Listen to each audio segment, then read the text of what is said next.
Right, we've got, again, 25 minutes or so for Matt to talk, and then after that we will have 20 minutes of questions. Thank you very much, Matt.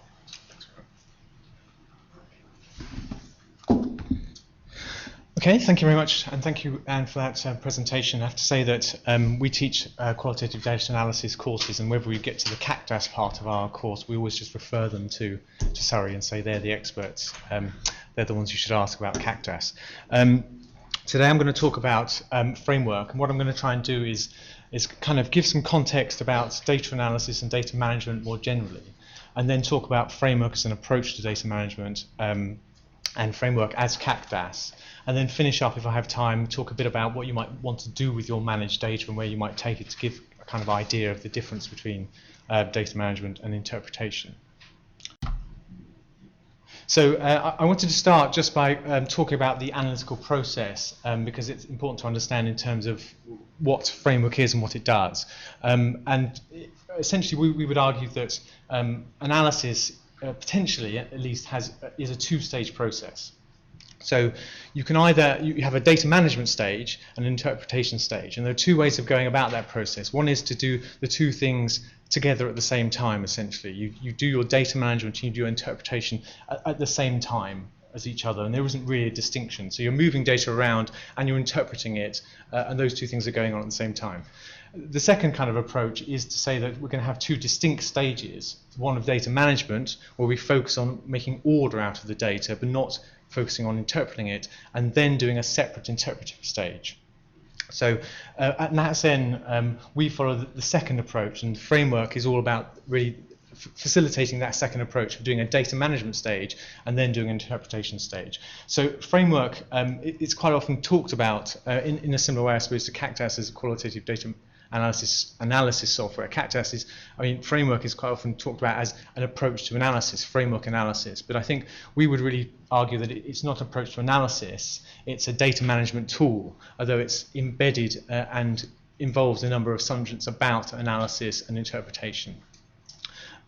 So the kind of interpretation that we do and that one can do is not dependent on framework. Irrespective of the data management tool or approach you use, you can do lots of different kinds of interpretation, but different approaches to data management will facilitate and help different kinds of interpretation, which I hope to show a bit as we go along.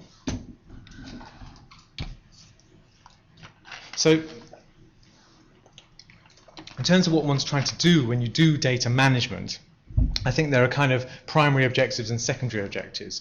The primary objectives, we'd argue, is firstly to what we call reassemble kind of fractured discourse. I'm really just using that term to mean that in qualitative data, you're going to have different bits of data all over the place, because it's the nature of qualitative data collection, that if it was an interview, which is what we deal a lot with, unstructured interviews, you may have stuff at the beginning and the middle, at the end of a transcript that all relates to a single kind of subject, partly because you allow the conversation to go from different places, because you want to explore different places, partly because people get comfortable with you as the interview goes on. So that's kind of fractured, and you want to bring that together really. And then the second main objective, I think, is just to kind of chunk things.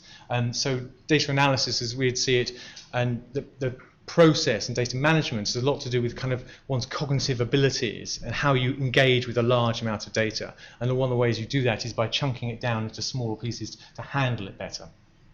So then in the secondary objectives, you might also want to reduce or prioritize your data, so that you're dealing with the bits of the data that you actually need to deal with, and you want to create a map of the data so that when you come to do your interpretation, you know where to find the data that is going to be relevant for that bit of interpretation.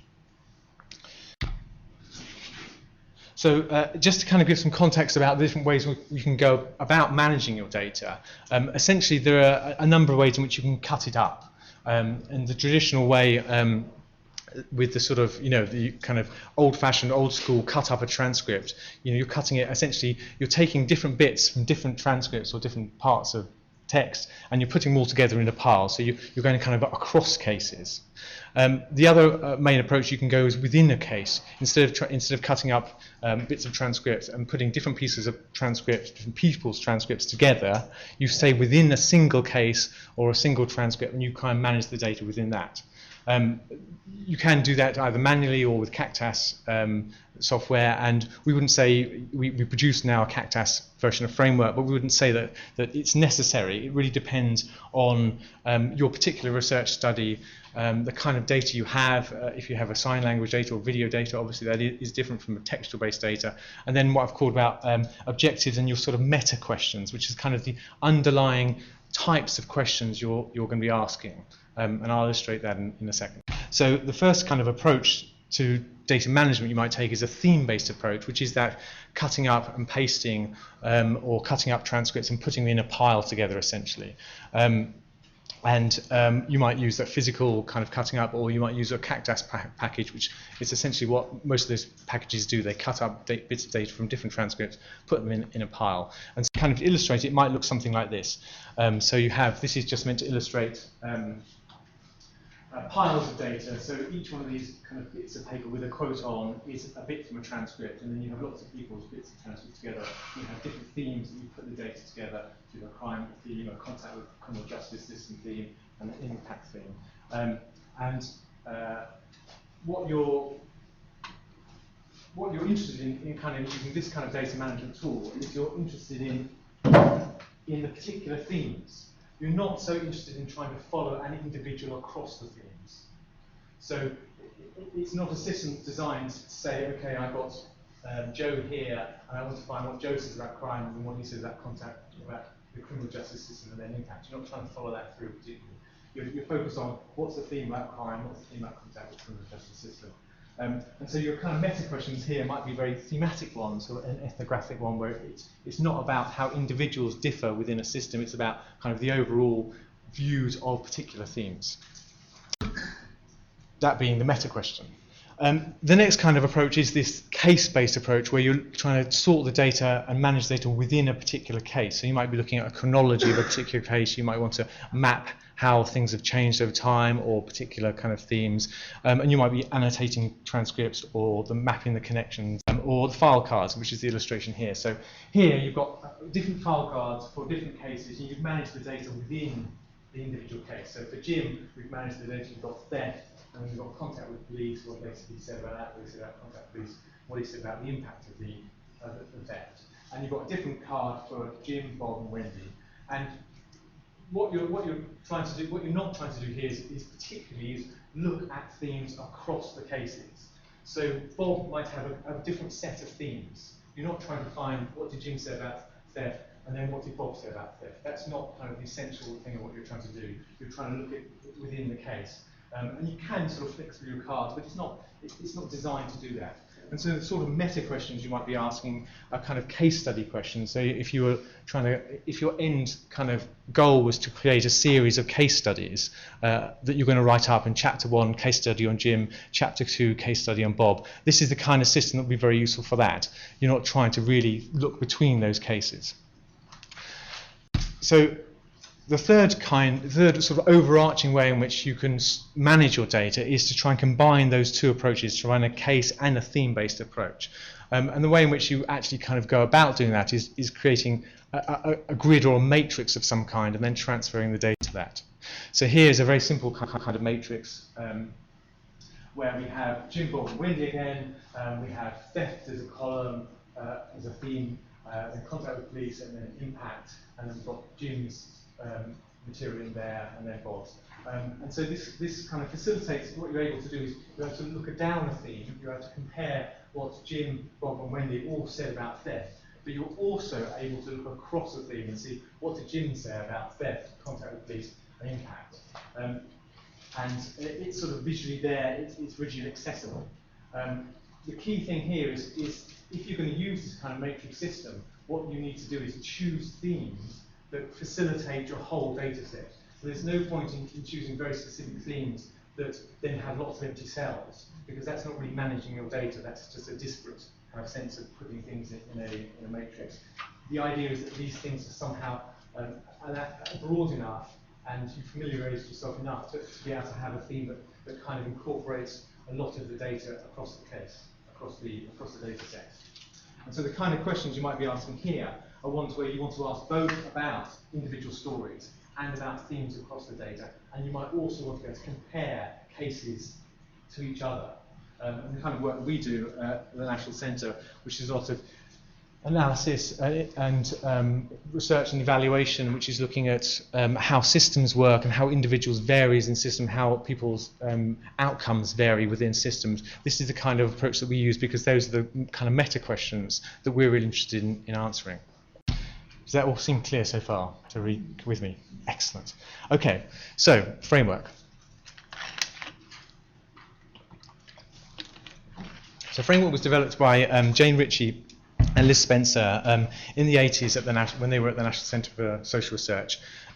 It is a case and theme-based approach to data management, but whereas that's a generic approach. The framework approach, because it has a number of conventions and sort of ways of going about it, it's a very specific kind of case and theme-based approach, and why it's a framework and not just a case and theme-based approach. So it has we call a hierarchy of these themes and sub-themes. So because we deal with a lot of data, we'll have not just columns, but we'll have larger themes, and then those will be split down into columns. So these themes and then sub-themes. It doesn't put the verbatim text into the cells. It puts summarized data into the cells. So it's taking a small step away from the verbatim text by summarizing it. And there are two reasons for that. One is that in order to get that visual access and having a matrix, using verbatim data is very difficult because of the space. In order to have enough context that it's understandable, you need to cut out a lot of the data around your particular quote, and that makes it very difficult to put it into a matrix.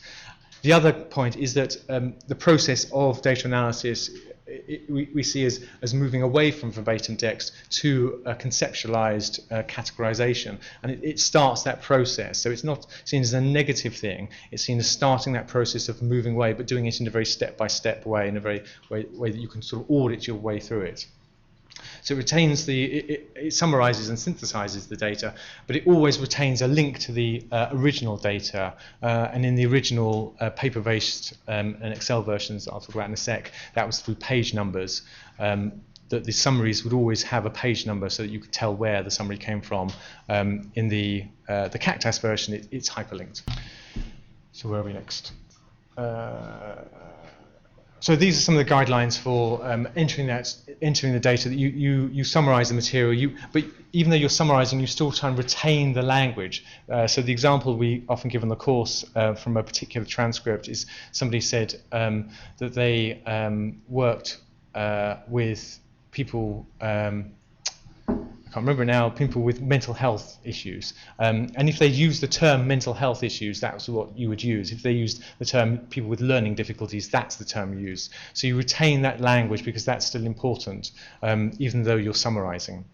So you have these page references, you have agreements and conventions for if you have shortenings because it's common, or how you cross-reference between different cells.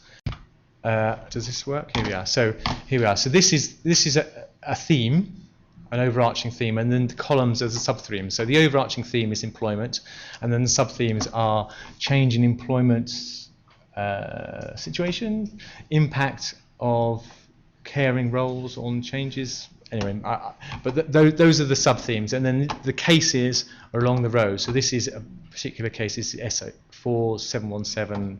491, those are the serial numbers, and so what you're able to do is you're able to read across and also read down, and then these are summaries of for this particular person what they said about that particular theme. So that's the paper version that was originally done. If I go up here, you'll see the little numbers here, and these are the page numbers from the transcript where you'd have to go back. But if you wanted to go back and look at the verbatim text, you'd have to kind of physically flick through your transcript or on the screen. But the kind of key thing is that you're still able to display it as this matrix, and therefore get a ability to read across as well as reading down. So you can look at the whole story somebody's whole story. And if you want to do kind of complex explanatory analysis, that's a real benefit. It's much harder, I think, to do it without having that ability to look across a story. So there we are. So what's next? What I mean by what's next is once you've got your managed data, what do you do? And I just wanted to sort of touch on that because the danger is that you say, okay, you know, these are great packages, or this is a great way of doing your data management, but actually it doesn't take you very far. It's a good filing cabinet, and it can really help you organise your data and help your analysis. But actually, as Anne said, it doesn't do any of the thinking. You've got all that to do, and Framework helps you do that. So what you might want to be doing that is then within Framework, you'll be really bringing a set of questions or objectives to the managed data. You don't kind of then go through another process of conceptualizing it and abstracting everything. You're bringing a set of questions to the data, and you know where the data is that you want to answer those questions. So you might want to do thematic analysis, you might want to develop typologies, and you might want to do this. So just say a little about those. The thematic analysis, you're kind of categorizing whatever the phenomenon is, and that we would make a distinction between coding and categorizing. Whereas coding, which is what you're trying to do at the data management stage, is you're taking a conceptual box and you're putting data into it. When you're categorizing, is you're trying to create the conceptual box. You're trying to look at the data and saying how are different bits of data similar or different, and how can we describe them best. So in Framework, you're kind of looking down one column or more than one column to do your thematic analysis. Then you might do some typologies, which is then really combining the columns and the cases, because you're trying to categorize the cases or the processes. So you're having to use both the case, the rows and the columns to put people or things into categories. So there are examples there. So types of parents with learning difficulties, or types of grant-making processes. And then finally, you might want to look at explanations. And again, then you're really kind of exploring the whole data set if you're looking for sort of quite significant explanations. For example, why young people become homeless. In order to answer that kind of question, you need to be looking at individual cases carefully, and you need to look at the background, you need to look at how the process unfolded, you should look at the attitudes, you need to look across the whole case. But you also want to compare whole cases to other whole cases, because they give you a sense of an idea of what's going on, which isn't necessarily apparent to any one individual. So using Framework enables you to look and compare cases. So that's the kind of things you might want to do with your managed data. And then finally, just in terms of Framework as an approach, the pros and cons, I think the advantage is that it enables you to be, and your analytical process to be very systematic and comprehensive, in the sense that you're going to look at all your data. You're not just going to cherry pick and look at bits of it. It enables you to make sure you look at every single case that's relevant. It's also very transparent. You can really trace through from your final analytical conclusions all the way back to your managed data to your original verbatim text. And we would say to all our researchers that anything we write in a report always has to be audit trailed. You can always have to be able to audit trail it back to the original data. You always be able to provide data that supports a conclusion or analysis you've done. The disadvantages is that it's quite a time and labour intensive process doing data management as well as interpretation, and we sort of calculate on it taking about half a day to do a transcript. Having got the transcript, to do the data management, it's half a day. And then, but you get a very good product out of it. But I think the other danger is that what can happen with all this sort of data management is you become very focused on the process of data management rather than the interpretation, and that there's no point going on and on doing data management until you've run out of time, because all the value comes with the interpretation. The data management is just there supporting the process and making it, kind of facilitating it, but it's not an end in itself. There we are, and there are just some references and resources if you want to find out any more about Framework and our approach. Great, thank you very much.